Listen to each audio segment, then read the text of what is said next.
Hello बच्चों, let's read the question. The question says if a body moves from point r1 is equal to 2 I cap plus 3 j cap to point r2 which is 3 I cap plus 2 j cap due to force F is equal to 5 I cap plus 5 j cap, then we have to find the work done by the force.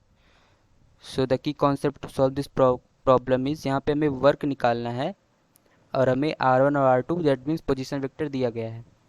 तो key concept to solve this problem is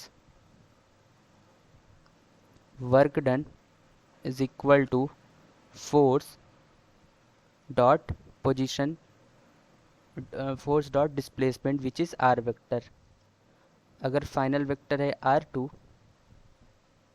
और initial vector है r1 और ये origin है, तो displacement कितना होगा? ये है r1 वेक्टर, ये है r2 वेक्टर. तो नेट डिस्प्लेसमेंट r वेक्टर कितना आएगा इस डायरेक्शन में? r1 से r2 गया, इधर एक फोर्स भी लग रहा है,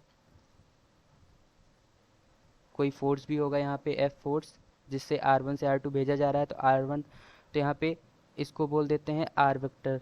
सो r वेक्टर कितना हो जाएगा यहाँ से निकाल सकते हैं. ये है r2 वेक्टर, ये है r1 vector.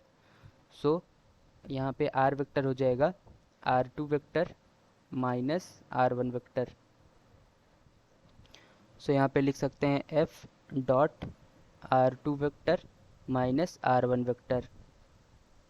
Now comes to the solution part. In the solution, work done is equal to force 5 I cap plus 5 j cap multiplied by dot product r2 which is 3 I cap plus 2 j cap minus 2 I cap minus 3 j cap.